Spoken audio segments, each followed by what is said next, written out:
გამარჯობა, ეთერშია კურიერი 6 საათზე ახალ ამბებს კურიერის გუნდთან ერთად მე კესო ქაფიანიძე გაგაცნობთ. ფასების შემსწავლელმა კომისიამ დღევანდელი სხდომით მუშაობა დაასრულა. კომისიის მომზადებული დასკვნით მიზანშეწონილია სპეციალიზებული ინსტიტუციური მექანიზმის შექმნა, რომელიც ბაზრის ეფექტიან მონიტორინგს, გამჭვირვალობას და კონკურენტული გარემოს გაჯანსაღებას უზრუნველყოფს. დეპუტატებმა სამთვიანი მუშაობა შეაჯამეს და დასკვნა წარადგინეს. კომისიის თავმჯდომარის განცხადებით დოკუმენტში დეტალურად არის აღწერილი სასურსათო პროდუქციის, მედიკამენტებისა და საწვავის ფასწარმოქმნის სტრუქტურა და ჯაჭვი, რის შედეგადაც გაცემულია კონკრეტული რეკომენდაციებიც. ერთ-ერთი მნიშვნელოვანი რეკომენდაცია ამ მიმართულებით არის გათვალისწინებული. ეს არის სისტემური გარდაქმნა, რომელიც აუცილებელია. საერთო ჯამში ჩვენ მივდივართ, არსებობს ასეთი არასამართლიანი ვაჭრობის პრაქტიკის დირექტივა, რომელიც არის ევროკავშირის დირექტივა და ამ დირექტივის ფარგლებში არაერთი მსგავსი ცვლილებები დაინერგა სტრუქტურულად, რომ ურთიერთობები ის ასიმეტრია, რაც არსებობს ბაზარზე, მომთამაშეებს შორის გასწორებული იყო და სავაჭრო ურთიერთობები გახდარიყო, ასე რომ ვთქვათ, სამართლიანი, გამჭვირვალე და ეფექტური და ჩვენი რეკომენდაცია არის, რომ ამ დირექტივის ფარგლებში შესაბამისი კანონპროექტი უნდა შემოვიდეს პარლამენტში და პარლამენტმა შემდეგ უფრო U-ტიპი დირექტივა არის ცნობილი, ასე არსებული დირექტივა, უნდა იმუშაოს და შექმნას ინსტიტუციური ჩარჩო ამ სექტორში მოთამაშე კომპანიებს შორის, ასე რომ ვთქვათ, წარმოებელს იმპორტიორ დისტრიბუტორ ქსელებს შორის ურთიერთობის ჩარჩო. და ეს არის საშუალოვადიანი პერიოდი. ძალიან გთხოვთ გავითვალისწინოთ, რომ სექტორი არის ძალიან დიდი. ის შეადგენს ჩვენი ეკონომიკის 21%-ს და რაიმე აგრესიული ტიპის ჩარევა ქმნის სისტემურ რისკებს და სისტემური რისკები მნიშვნელოვან გავლენას მოახდენს შემდეგ ეკონომიკაზე. და ამიტომ აქ მიდგომა უნდა იყოს ძალიან თარგეტირებული, ძალიან წერტილოვანი და დეტალებში გაწერილი და სწორედ არასამართლიანი ვაჭრობის პრაქტიკის დირექტივის ნაწილში უნდა მოხდეს საკანონმდებლო დონეზე ამ დოკუმენტის დამუშავება. დოკუმენტის დამუშავებას ალბათ რაღაც პერიოდი დაგჭირდება, ჩვენი რეკომენდაცია ეს არის, თუმცა იმპლემენტაციის პერიოდსაც რაღაც პერიოდი უნდა იყოს, რომ ეს სისტემურად გასწორდეს. ის, რაც არასწორად კეთდებოდა წლების განმავლობაში, ერთ დღეში ვერ გასწორდება, ერთ დღეში მისის გასწორება საშიშიც არის, იმიტომ რომ სექტორმა შესაძლებელი შოკირებული დარტყმა მიიღოს და დარტყმის შესახებ ჩვენ არ მივიღოთ არა ფასების შემცირება, არამედ ბაზარზე შოკური ფასები, რაც სისტემური რისკებთან დაკავშირებული და აგრესიული ჩარევა ჩვენი მხრიდან რეკომენდირებული არ არის. მაგრამ ეს პერიოდი ჩემის აზრით შესაძლებელია 6-დან 9 თვემდე დასრულდეს და სისტემა გაჯანსაღდეს. საპარლამენტო კომისიის დასკვნა სტრატეგიულ მიმართულებებს ეფუძნება, მათ შორის ახალი საკანონმდებლო ბაზის შექმნას. დოკუმენტში ნათქვამია, რომ მიწოდების ჯაჭვი არის გრძელი, რაც დამატებით ხარჯებს ქმნის მწარმოებელსა და ქსელებს შორის ურთიერთობების დაახლოება უნდა მოხდეს და შეიქმნას დისტრიბუციის ცენტრები რეგიონებში.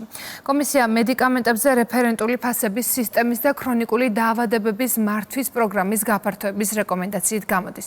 ასევე გასცემს რეკომენდაციას ბავშვთა კვების პროდუქტებზე ცენტრალიზებული შესყიდვების მექანიზმი დაინერგოს. კომისიის დასკვნასთან დაკავშირებით საპარლამენტო პოლიტიკურ ჯგუფებში აზრთა სხვადასხვაობა. საქართველოში თუ გვინდა რომ ფასებმა დაიწყოს კლება, ამისთვის საჭიროა ჯანსაღი კონკურენცია. ჯანსაღი კონკურენცია თუ გვინდა შეიქმნას, ვერ შეიქმნება ვერცერთ შემთხვევაში, თუ არ მოისპო ნეპოტიზმი, არ მოისპო ლობირება, არ მოისპო კორუფცია. ჩვენ ამ დასკვნას ხელს არ მოვაწერთ და თქვენ რახან გჯერათ ამ დასკვნის და გჯერათ, რომ ამ დასკვნის რეალიზების შემდეგ საქართველოში ფასები დაიწყებს კლებას წარმატებას გისურვებთ. მე მხოლოდ გამიხარდება, ჩვენ მხოლოდ გაგვიხარდება, თუ ეს ასე მოხდება. რაც შეეხება თავად პოზიციას ხალხის ძალისას და მათ შორისა თქმა უნდა ჩემიც, ჩვენ დღეს გაგვიჭირდება მხარდაჭერა პირდაპირ მინდა გითხრათ და კონკრეტული მიზეზის გამო, იმიტომ რომ დოკუმენტი, რომელიც საკმაოდ ესეთი მოცულობითია და მართლა დიდი პროფესიონალური შრომა ჩადებული, ხა ამის არ დანახვა არ შეიძლება. უბრალოდ გუში 9 საათზე მოგვეწოდა და ფიზიკურად ვერ მოვასწრებდით ხა ამის სრულფასოვნად გაცნობას.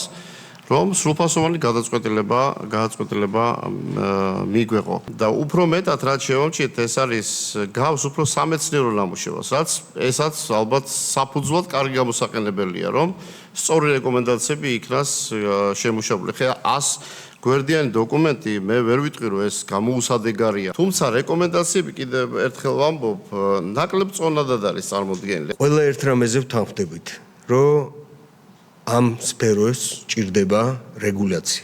ამ დასკვნაში ზუსტად ეს რეკომენდაცია დევს და ვფიქრობ ეს პირველი ნაბიჯია, რომლითაც დღეს შეგვიძლია ამ გადმოსახედიდან რეალურად დავიწყოთ მუშაობა, რომ შეიქმნას მაკონტროლებელი ორგანო. მე ამ გადმოსახედიდან ამ ეტაპზე ამ დასკვნას მხარს ვუჭერ. ყოველივე ის რაც თქვენი მოსაზრებები არის, აღნიშნული დასკვნა ითვალისწინებს სტრატეგიულ მიმართულებებს. ეს ყველაფერი შემდეგ უნდა გაიწეროს კონკრეტული ნაბიჯების ნაწილში. ბატონმა პრემიერმა თქვა, რომ რეკომენდაციების შემდეგ კონკრეტულ სამოქმედო გეგმას აღმასრულებელი ხელისუფლება დადებს აღნიშნულ სამოქმედო, რომელსაც დაჭირდება საკანონმდებლო ინიციატივები და სწორედ ეს დეტალები ისე პარლამენტში დაბრუნდება, როდესაც ჩვენ საუბრობთ, რომ იქნება რეგულატორი, რა ფუნქციები უნდა ჰქონდეს ამ რეგულატორებს, ისიც ჩვენი განსახილველი იქნება და იქ მოხდება უფრო კონკრეტიზაცია ამ პროცესის. ფასების დარეგულირების საუკეთესო საშუალება, რაც ზოგადად არსებობს ეკონომიკურ თეორიაში, ბიზნესში თუ ზოგადად რისი პრაქტიკაც არის ჯანსაღი და გამართული კონკურენცია. სწორედ ეს არის ის მნიშვნელოვანი მდგენელი, რომელიც ფასებს დაარეგულირებს. ეს რა თქმა უნდა, ყველაფერი უნდა აღმოიფხვრას სხვადასხვა ხერხებით. ჩვენი ევროკავშირთან ინტეგრაციის დღის წესრიგის ერთ-ერთი მნიშვნელოვანი მდგენელი მომენტი იყო საქართველოში კონკურენციის სააგენტოს დაარსება, რომელსაც მოგვიანებით შეუერთდა დაემატა უпростоრად მომხმარებელთა უფლებების დაცვის ფუნქცია. კარგი იქნება, რომ ჩვენ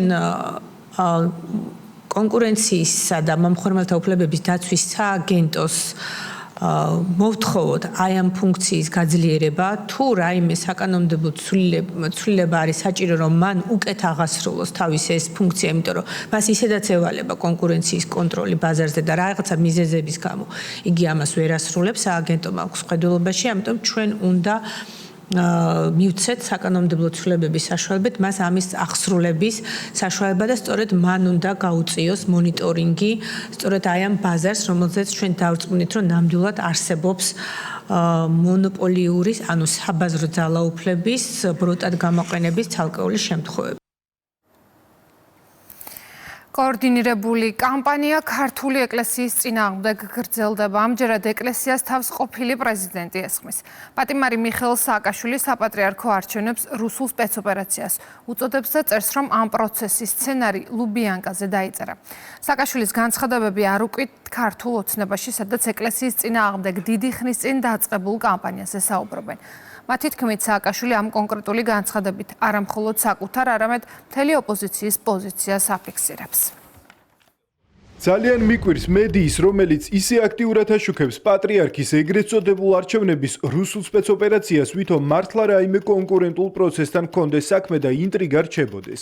ამ არჩევნების სცენარი დიდი ხანია დაწერილია ლუბიანკაზე. ეს სპეცოპერაცია დაიწყო პოლკოვნიკ ლევან ვასაძის მიერ 9 წლის წინ გაცემული რეკომენდაციით და სრულდება გენერალ კირილ გუნდიაევის და რუსეთის სააგარეო დაზვერვის უშუალო და ღია ჩარევით. გავათავისუფლებთ საქართველოს და თავისუფლებას მოიპოვებს ეკლესია. ჩვენ კიდევ ერთხელ ვიმეორებთ, რომ წმინდა სინოდის საქმიანობაში არ ვერევით, რაც შეეხება მიხეილ სააკაშვილს, ეს არის პრეზიდენტი საქართველოს ყოფილი, მათ შორის არის მთავრობის ერთ-ერთი წევრი უკრაინის, ამიტომ მას ძალიან ბევრი ინფორმაციის წყარო აქვს და უბრალოდ ინფორმაცია აქვს იმაზე, რომ რუსული უშიშროება ცდილობს საკუთარი ხელები აფათუროს სინოდის არჩევნებში. ამაზეა საუბარი და არა იმაზე, რომ ჩვენ ვინმე კონკრეტულ კანდიდატურას ან ხარს უჭერთ, ან ვეწინააღმდეგებით, ამას არ ვიძახით, არც მიხეილ სააკაშვილის ძახის, უბრალოდ ის საუბრობს აი ამ საფრთხეზე, რომელიც არსებობს რუსულ უშიშროებასთან დაკავშირებით. ჩვენ უნდა ვიცოდეთ, რომ ის აქ მხოლოდ საკუთარ პოზიციას არ აფიქსირებს, ის მთლიანად რადიკალური ოპოზიციის ენით ესხმის თავს ქართულ ეკლესიას და ცილის სამებრულ განცხადებებს ავრცელებს. სხვათა შორის მის აი ამ სიზურულზე ჯერ კიდევ 2004 წელს უწმინდესი საუბრობდა როგორ ებრძოდა ხელისუფლება ეკლესიას და ასევე ჩვენ გვახსოვს წმინდანებზე როგორ საუბრობდა თვითონ სააკაშვილი. ამიტომ ეს მთლიანად აი ამ რადიკალური ოპოზიციის სახე არის, რომლებიც ერთნაირად ვერ ეგუებიან, რომ ქართული სახელმწიფო და ქართული ეკლესია არის ძლიერი და სუვერენული. ყოველთვის საქართველოს ეკლესია იყო მის თავდასხმის ობიექტი. მისი და მისი პოლიტიკური ჯგუფის გულისხმობ ერთიან ნაციონალურ მოძრაობას ისინი ყოველთვის ეწინააღმდეგებოდნენ ყველაფერს, მათ შორის ეკლესიას, მაგრამ ყველაფერს, რომელიც დაკავშირებული იყო საქართველოს კულტურასთან, იდენტობასთან, ცდილობენ რომ იმ დროს, როდესაც ეკლესია ყველაზე მოწყვლადია, იმ დროს, როდესაც ეკლესია გადის ასეთ მნიშვნელოვან ცვლილებას, აი ამ დროს ყველაზე მტკივნეულ დროს შეურაცხონ ეკლესია ყველაზე მტკივნეულ დროს ეს გამოიყენონ და დააჭირონ ასე ვთქვათ ჭრილობაზე ფეხი ეს ძალიან კარგად მეტყველებს რეალურად ამ ძალის და ამ ადამიანის მათ შორის სახეზე რეალურად რა ინტერესები აქვს საქართველოს ეკლესიასთან დაკავშირებით. მითების დეტექტორის დაუსაბუთებელი ბრალდება. ორგანიზაცია წერს, რომ სოციალურ ქსელებში ყალბი ანგარიშები აქტიურად იწონებენ რუსთავი ორის მიერ გამოქვეყნებულ პოსტებს დუშენის სინდრომთან დაკავშირებით. პოსტები ეხება როგორც მიმდინარე სამეცნიერო კვლევებს, ისე კახა კალაძის განცხადებას, რომელიც კითხვის ნიშნის ქვეშ აყენებს კონკრეტული მედიკამენტის უსაფრთხოებასა და ეფექტიანებას. მითების დეტექტორი მთავარ მტკიცებულებად ასახელებს ხელოვნური ინტელექტის მიერ გენერირებულ ტროლებს, თუმცა ვერ ასაბუთებს ვისი შექმნილია. კვლევაში ბრალდებები ისმის ვატო შაქარიშვილის მიმართაც. პასუხად შაქარიშვილი გარე ძალების მხრიდან მითების დეტექტორის დაფინანსებაზე და თამარ კინწურაშვილის მიკერძოებულ ინტერესებზე საუბრობს. რა მტკიცებულებებზე დაყრდნობით ამბობთ, რომ ჩვენ სოციალური აქტივობის მომატების მიზნით ვიყენებთ რობოტებს და ეს რობოტები უკავშირდება ნეიტრალურ საქართველოს. ანუ ნეიტრალურ საქართველოს უკავშირდება ზოგიერთი ყალბი ანგარიში, რომელიც იწონებს თქვენ გვერდებს. ყველა მტკიცებულება მოცემულია სტატიაში, მათ შორის ხელოვნური ინტელექტით გენერირებული 57 ფოტო. ეს აკაუნტი შექმნა შეუძლია ყველას. ასევე იგივე პოსტის დავაიქებოთ შეუძლია ყველას. რითი ამტკიცებთ, რომ რუსთავი ორი ამ საქმეში გარეული ან ვატო შაქარაშვილი? ანუ ეს ანგარიშები იწონებენ თქვენ გვერდებს 57 ყალბი ანგარიში, როდესაც ხელოვნური ინტელექტით გენერირებული ანგარიში იწონებს ერთი და იგივე პოსტს, ეს არის არაბუნებრივი ქცევა, რომელიც აჩენს ეჭვებს. ტროლების მობილიზება დიუშენის მშობლების წინააღმდეგ და წამის წინააღმდეგ კამპანიის წარმოებასაც აგვერებს ტელეკომპანია რუსთავის, მას შეუძლია ჩვენს მიერ მომზადებული ყველა მასალა ეყრდნობა სამეცნიერო კვლევებს და დოკუმენტებს. ეს საფუძველზე მოხდა მსგავსი თქვენ ასახავთ ხელისუფლების პოზიციას, თქვენი ბევრი მასალა მოგვინიშნავს Facebook-ზე როგორც ყალბი. ჩვენ ვიცით, რომ ეს პლატფორმები ემსახურებიან მხოლოდ და მხოლოდ დეზინფორმაციას და ისინი მუდმივად ცდილობენ დეზინფორმაციით საზოგადოებაში ყალბი განცდების დამკვიდრებას. აქაც ესე არა საკურველი, იმიტომ რომ სიმართლე მათხარეს არასდროს არ არის და ესეთ შემთხვევაში ესეთი ყველაფრის მკადრებელი ჯგუფები მხოლოდ და მხოლოდ დეზინფორმაციას ირჩევენ ხოლმე საკუთარ იარაღად, მაგრამ ამ დეზინფორმაციითაც საბოლოო ჯამში ვერაფერს აღწევენ. დეზინფორმაციის მხარეს ჩვენი საზოგადოება არასდროს დადგება და აი დეზინფორმაციის გვერდში მდგომებს კი საბოლოო ჯამში არანაირი პერსპექტივა არ გააჩნიათ. თავად მითების დეტექტორი და მსგავსი ტიპის ეგრეთ წოდებული ფაქტ-ჩეკერები წარმოადგენენ ფართო აგენტურულ ქსელს, ან კოლექტიურ ნაცმოძრაობას, რომლებიც ფინანსდებიან იმ ძალების მხრიდან, ვისაც ჩვენ ვამხელთ და უპირისპირდებით, შესაბამისად გასაგებია თუ რატომ უკვეთავენ მათივე ინსტრუმენტებს მსგავსი ტიპის იაფასიან აბსოლუტურად მდარე ტყუილებს, რომელსაც არ აქვს არანაირი საფუძველი, ეს ემსახურება რამენაირად ჩვენი პოლიტიკური საქმიანობის დისკრედიტაციას, მაგრამ რა თქმა უნდა ამას ვერანაირი ეფექტი ვერ ექნება, განსაკუთრებით მაშინ, როდესაც თავად საზოგადოება იცნობს კარგად ამ ორგანიზაციების უკამდგომ ადამიანებს. ეს არის თამარ კინწურაშვილი, რომელიც იყო მიტაცებული საზოგადოებრივი მაუწყებლის დირექტორი სააკაშვილის რეჟიმის დროს, ხოლო მას შემდეგ ის არის მოგვევლინა აზრის პოლიციელად, მედია ცენზორად, რომელიც მედია სივრცეში, სოციალურ მედიაში ებრძვის ყველანაირ ალტერნატიულ აზრს, რომელიც მისი დამკვეთების ინტერესებში და დღის წესრიგში არ ჯდება. საქართველოს მთავრობის ადმინისტრაციის უფროსის მოადგილედ ავთანდილ კუნჭულია დაინიშნა. შესაბამის ბრძანებას პრემიერ-მინისტრმა ირაკლი კობახიძემ ხელი დღეს მოაწერა. ავთანდილ კუნჭულია მანამდე სახელმწიფო უსაფრთხოების სამსახურის ადმინისტრაციის უფროსის თანამდებობას იკავებდა.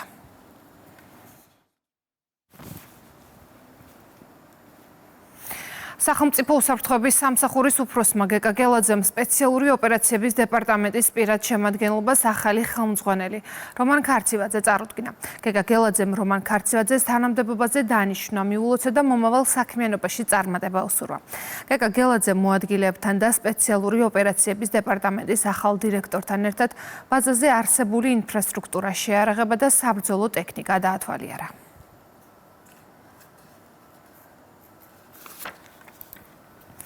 ფინანსთა მინისტრმა ლაშა ხუციშვილმა კი ფინანსთა სამინისტროს საგამოძიებო სამსახურის ახალი ხელმძღვანელი ლევან ხარაბაძე უწყების თანამშრომლებს წარუდგინა. ხარაბაძეს ამ დრომდე სუსის უფროსის მოადგილის თანამდებობა ეკავა. მინისტრმა აღნიშნა, რომ ახალ ხელმძღვანელს სამართალდამცავ ორგანოებში მუშაობის მრავალწლიანი გამოცდილება აქვს და კარგად იცნობს საგამოძიებო სამსახურის სპეციფიკას.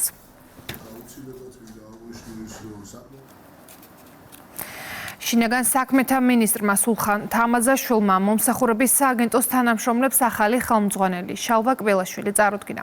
მომსახურების სააგენტოს დირექტორ შალვა კბელაშვილს შინაგან საქმეთა სამინისტროში მუშაობის მრავალწლიანი გამოცდილება აქვს.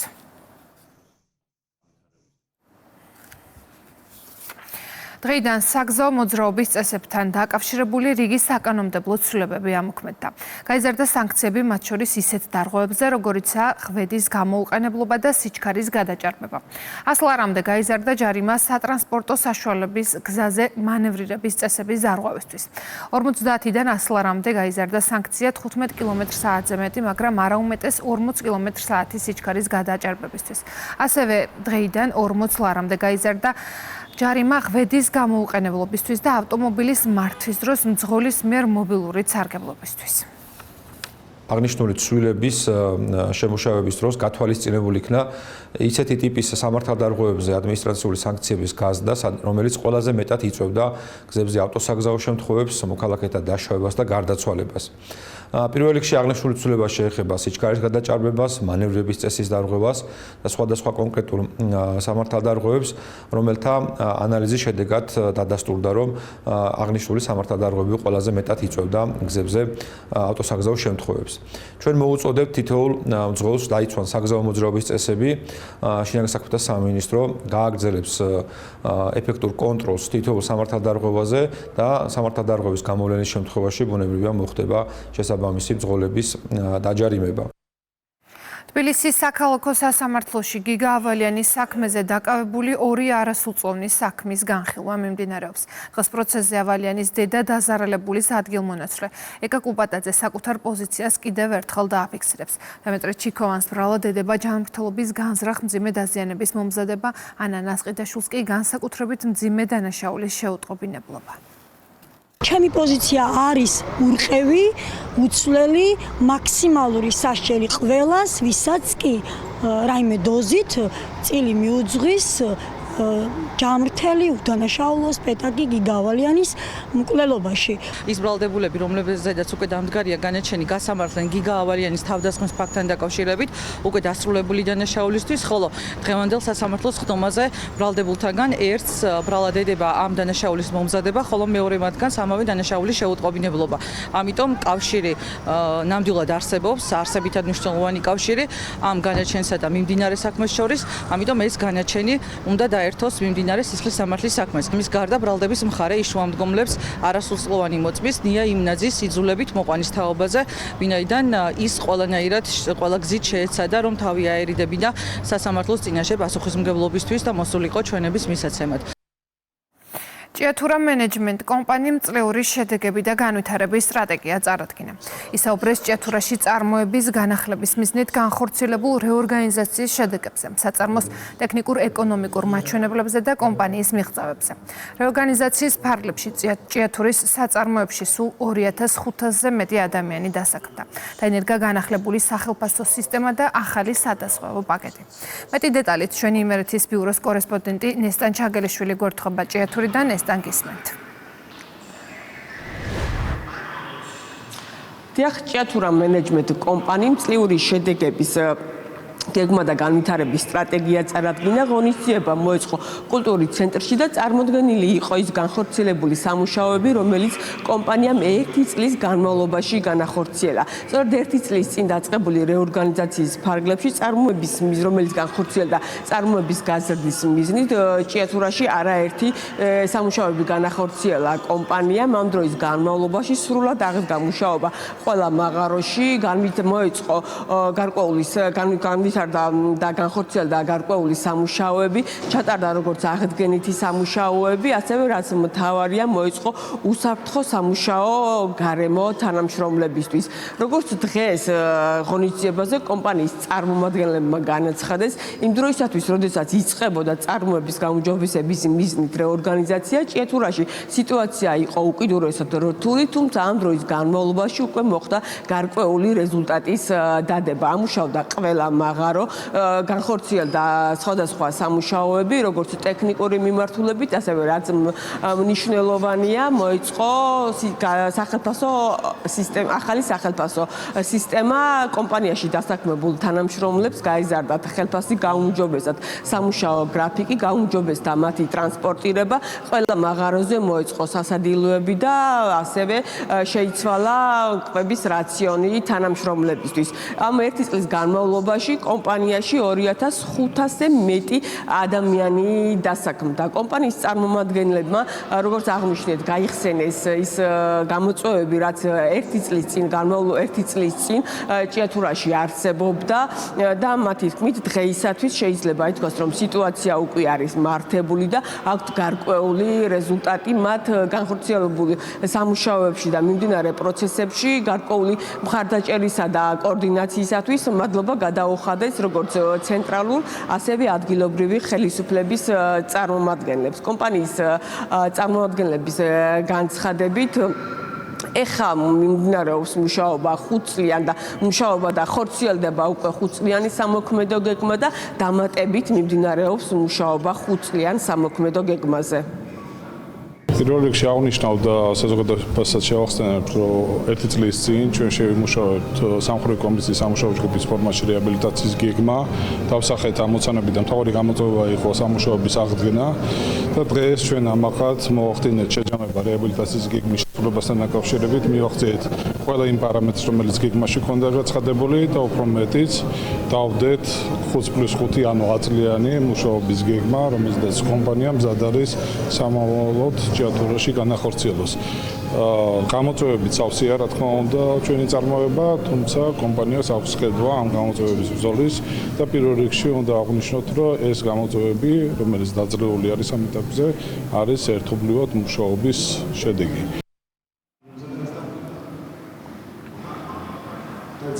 CMC-ის მიერ წარმოდგენილ ღონისძიებას ესწრებოდნენ სხვადასხვა სამინისტროების და უწყებების წარმომადგენლები.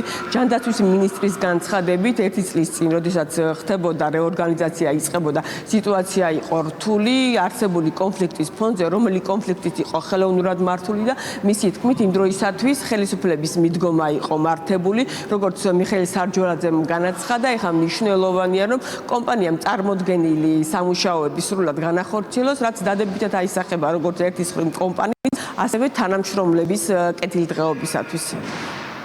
ვფიქრობ, რომ ეს არის ერთმნიშვნელოვნად სწორი მიდგომების გამარჯვების დასტური, ის რაც დღეს მოვისმინეთ. რეალურად შარშანდელთან შედარებით, როდესაც არსებობდა კონფლიქტის გარდა სხვა არაფერი არ ჩანდა, რეალურად დღეს ვსაუბრობთ ამ საწარმოს რეალურ პერსპექტივაზე. საწარმოზე, რომელსაც შეუძლია რეალურად ფეხზე დააყენოს აქ მთლიანად ქალაქი და რა თქმა უნდა თითქმის თითოეული მაცხოვრებელი. ეს არის რა თქმა უნდა ძალიან დიდი გამარჯვებაც და ვფიქრობ, რომ შემდგომი ნაბიჯების გაბედულად გადადგმის რეალურ პერსპექტივას აჩენს.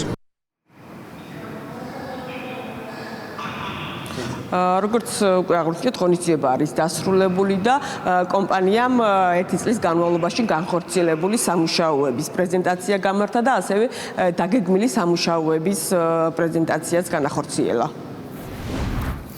მადლობა ნესტან, თქვენ უსმენთ ნესტან ჩაგელიშვილს. რუსთავში სტუდენტური ფესტივალი დაიწყო. რუსთავის სპორტის სასახლეში უკვე გაიმართა შეჯიბრებები. ამ წუთებში კი იწყება უნივერსიტეტების საზეიმო მსვლელობა რუსთავის პარკის მიმართულებით. დღის ბოლოს ფესტივალი კი ოფიციალურად გაიხსნება. რუსთავიდან პირდაპირ ეთერში ლევან ფანცხავა შემოგვიერთდება. ლევან, გისმენთ. რუსთავის მთავარი მოედნიდან 40 უნივერსიტეტის 1000ობით სტუდენტი უკვე დაიძრა მთავარი პარკისკენ.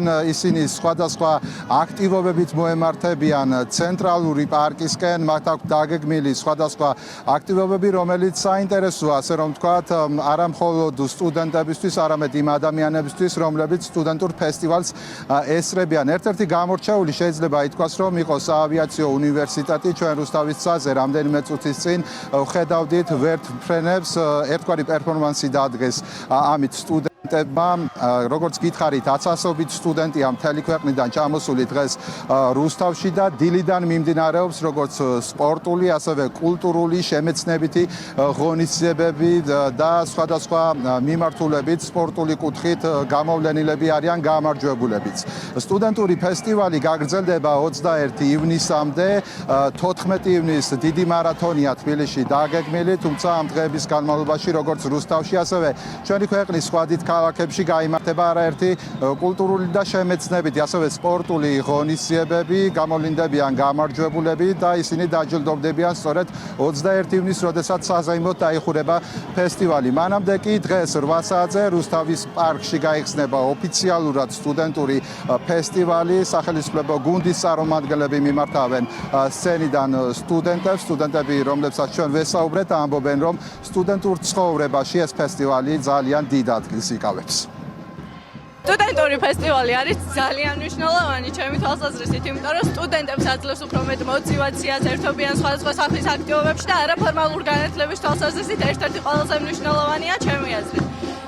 ჩვენ ახლა მსვლელობა გვაქვს, ჩვენი გუნდი გამოდის და ძალიან დიდი იმედი მაქვს, რომ დღეს ესეო აბსოლუტურად ყველაფერში გაიმარჯვებს. განსაკუთრებით სტუდენტებისთვის ყველაზე მნიშვნელოვანია ასეთი ღონისძიებები, იმიტომ რომ პირველ რიგში მათთვის სტუდენტური ცხოვრება კიდევ უფრო მრავალფეროვანი ხდება და ვიმედოვნებ ამ სტუდენტურ ფესტივალზე ჩვენი უნივერსიტეტი წარმატებით გამოვა და წარმატებით იასპარეზებს სხვა უნივერსიტეტებთან მიმართებით. ჩვენთვის განსაკუთრებულად მნიშვნელოვანი არის, რომ იმის ფონზე, როდესაც როგორც ცენტრალური ხელისუფლების ხარდაჭერის, ისე ადგილობრივ დონეზე მუნიციპალიტეტის ჩართულობით ბევრი ახალგაზრდული პროექტი ხორციელდება და სწორედ ალბათ ამ ნიშნითაც იქნა შერჩეული ჩვენი ქალაქი, რომ გაიმართოს ასეთი მასშტაბური ღონისძიება, როგორც ხედავთ, ჩვენს უკან ახლა იკრიბებიან ახალგაზრდები მთელი საქართველოსგან სტუდენტები და ემზადებიან მსვლელობისთვის საფესტივალო სივრცის მთავარ ადგილზე გადასაადგილებლად.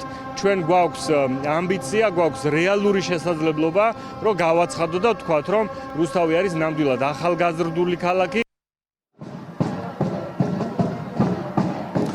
სტუდენტური ფესტივალის მხარდამჭერია განათლებისა და მეცნიერების სამინისტრო, ასევე რუსთავისა და თბილისის მერია და ახალგაზრდობის სააგენტო. როგორც გითხარით, ზუსტად 2 საათში, საათნახევარში დაიწყება უკვე გახსნის ოფიციალური ღონისძიება რუსთავის პარკში. მადლობა ლევან, რუსთავიდან გვერდებოდა ლევან ფანცხავა. ქუთაისი პირველად საერთაშორისო ახალგაზრდულ ფორუმს მასპინძლობს. მერიის ორგანიზებით ფორუმი ქუთაისის საერთაშორისო უნივერსიტეტში დღეს გაიხსნა და 3 დღეს გაგრძელდება. მასში მონაწილეობას ქუთაისთან დამეგობრებული 7 ქვეყნის წარმომადგენლები მიიღებენ.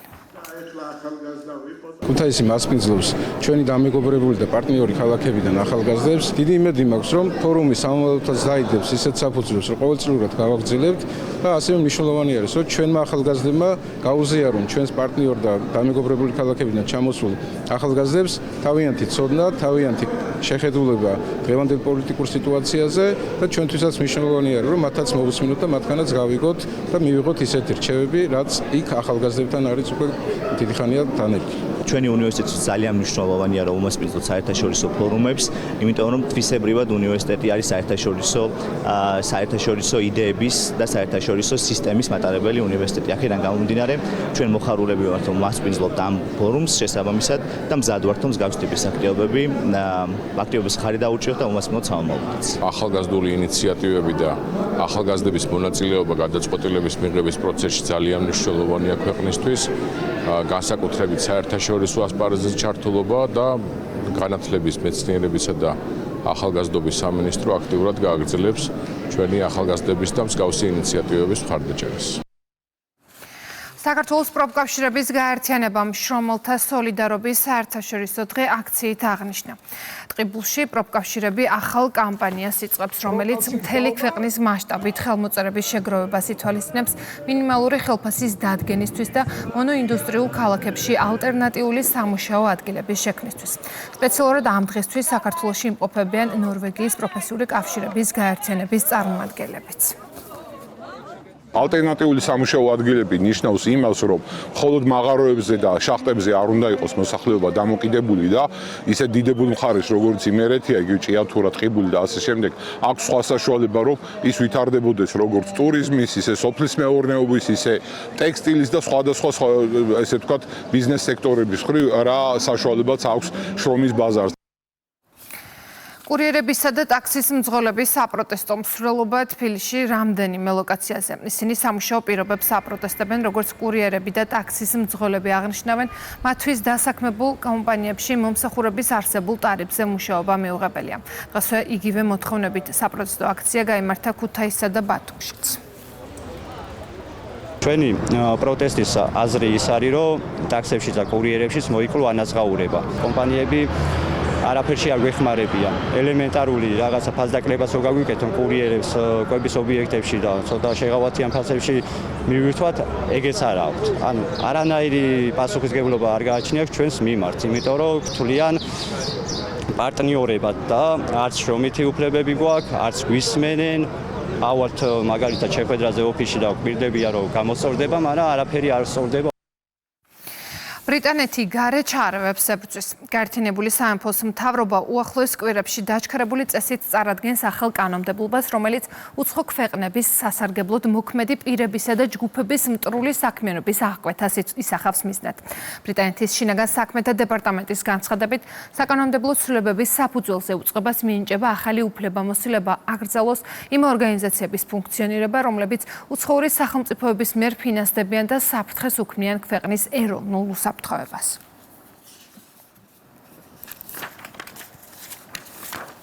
აზერბაიჯანმა ევროპარლამენტთან ყოველგვარი კავშირის გაწყვეტისა და ევრონესტის საპარლამენტო ასამბლეიდან გამოსვლის გადაწყვეტილება მიიღო. ქვეყანა ოფიციალურად ტოვებს ევროკავშირი აზერბაიჯანის საპარლამენტო თანამშრომლობის კომიტეტსაც. ბაქოს პოზიციით ევროპული სტრუქტურა მიკერძოებული ატარებს ისლამოფობიურ პოლიტიკას და ხელს უშლის რეგიონში მშვიდობის დამყარებას. მიღებულია რეზოლუციაც, რომელშიც აღნიშნულია, რომ ევროპარლამენტთან თანამშრომლობის პლატფორმები ზეწოლის შანტაჟისა და შიდა საქმეებში უხეში ჩარევის ინსტრუმენტად იქცა. გადაწყვეტილების მიზეზი ევროპარლამენტის მიერ 30 აპრილს მიღებული დოკუმენტი გახდა, რომელიც სომხეთ-აზერბაიჯანის კონფლიქტის ჰუმანიტარულ და ტერიტორიულ საკითხებს ეხება.